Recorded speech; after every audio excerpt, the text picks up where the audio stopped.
Hello, and to any of the 40 or so subscribers that I have that are checking back in, welcome back. To those of you who are new, welcome to my channel. This channel is about documenting the process of learning how to draw as an adult. And the title of this video should be something like, I failed to learn how to draw. Something of that sort. So you might be wondering, how do you fail to learn something? Well, there's only really one way you can fail at learning something, and that is to stop trying, to stop learning, to give up. And that's what happened to me. So today I want to talk about why that happened, because documenting failure is part of documenting the learning process.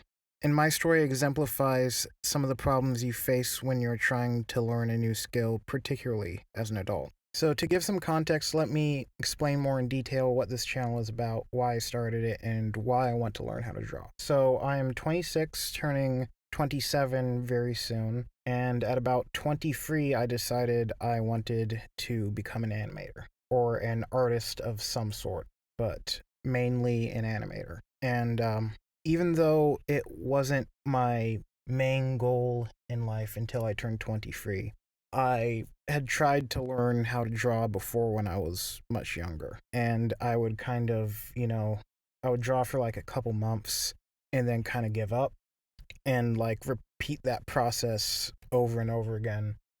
So when I decided I wanted to be an animator, I knew I had to do something different, something to keep me focused and something to keep me committed and dedicated. I also felt that since I was starting at 23, I needed to accelerate the process of getting into the career.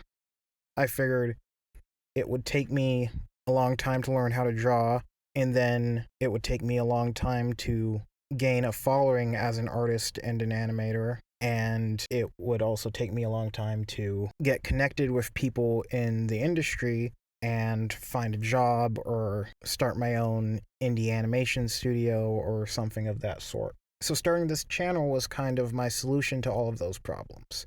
Producing these videos gave me a reason to draw regularly, and it gave me direction on what to draw and what to learn. It also gave me accountability, like, if I just drop off the face of the earth and a bunch of people were watching, a bunch of people were invested in my growth and me learning how to draw, I would, feel more pressure to actually stick up with it. And also, I thought starting this channel would also give me an opportunity to gain an audience of people interested in my art and interested in my work and my journey, and connect me with other artists and animators on YouTube. So the idea of this channel was to help me learn how to draw and get me started in the career at the same time.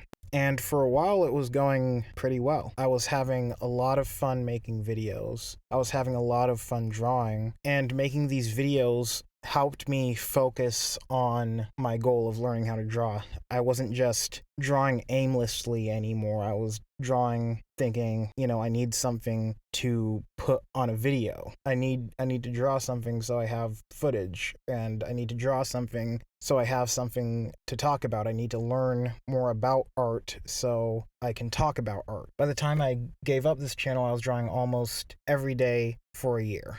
Which brings me to, again, why I gave up. So a week or so after posting my last video, and while I was working on my next video, which was going to be a retrospective on 1 year of drawing almost every day, my father passed away. And obviously after that, my priorities changed. I wasn't thinking about videos, I wasn't thinking about drawing, I was thinking about my father.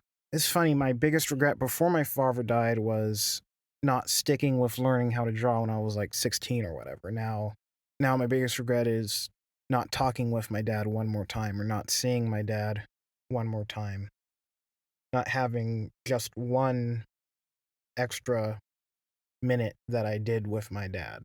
So the year after that, I was busy processing my grief and dealing with the fallout from my dad passing. I had to manage matters with the estate. I had to be there for my mom. My family home got foreclosed on twice. because of issues of inheriting money and everything, and I had to be the one to figure out how to solve that problem, figuring out the funeral, everything, so that year and a half or so after that happened, I was basically just in survival mode. Everything I was doing was reacting to some problem and trying my best to keep myself and my family afloat. And the year after that was mostly rebuilding. I quit the job I was working at when my father died, so I can help with a lot of the new issues that came up. So I got a job again. I started working through my grief. I started helping my mom out a lot to make sure she had everything she needed to help her transition into this new life without my dad. During this entire time, I never wanted to give up, but I just didn't have the time or the mental energy to focus on nourishing a completely new skill. And eventually, the habit that I spent a year building dissipated. I think now I'm still processing my grief. I think losing a parent is not something you really ever truly get over, but I think that, again, I spent so much time in like a sort of survival mode that I didn't have time to really process it when it happened. But now that a lot of the fires have been put out, I think I've had a good few months to really process it and move forward with my life. And now my life is a lot different. I'm currently doing the whole van life thing. I'm living out of my truck, not out of necessity, but out of choice. I'm living out of a utility show that I converted into a camper, and I'm traveling across America. My plan is to visit all 50 states.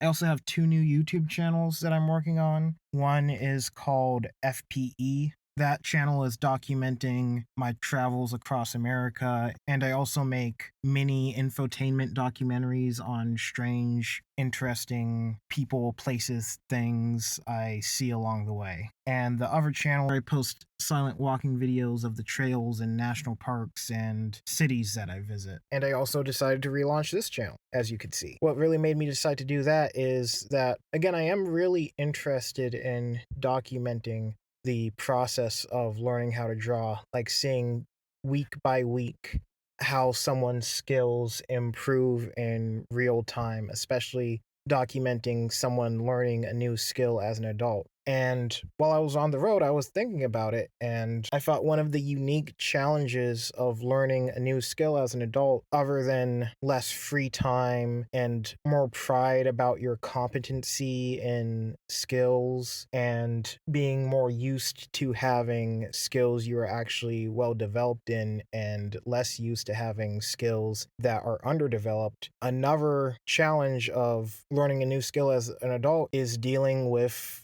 catastrophes or severe loss. Loss of somebody you've known all your life, whether it's a friend or a parent or a sibling, and having new responsibilities to deal with the outfall of those sort of events. So I figured I should come back by telling this story and telling you what happened. I'm not giving up on my dream of becoming an animator, and I'm not going to give up learning how to draw. So I'm coming back and I'm going to start documenting the process again and documenting how I'm going to restart learning how to draw. I'm going to have a different approach than what I had when I started this channel. My idea when I started this channel is I wanted to make more polished videos about specific things, but instead of doing that, I'm going to be doing kind of more low effort videos like this, more raw, unedited footage of me drawing, me talking about what I'm doing, what I've learned, what I'm struggling with, how I've improved, etc.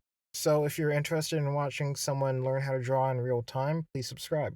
Now that I'm on the road, I'm also hoping very occasionally to do some more higher effort videos combining drawing and traveling, like maybe going to landmarks for the purpose of drawing them, or like meeting different types of artists on the road and interviewing and learning from them. And if you're interested in just watching my travels in general, you're welcome to check out my main channel. I'm going to be posting that in the description. And if you're into that kind of like ambient walking videos sort of stuff, I'm going to post that channel in the description as well. If any of you watching are one of the original 40 or so subscribers that I had, I would like to thank you for coming back. If you are one of those people, please comment below, because I would be really interested in seeing who was watching this process from the very beginning. And if you're new, thank you so much for sticking with me to the end, and I hope that you'll find this channel interesting. See y'all later. Goodbye.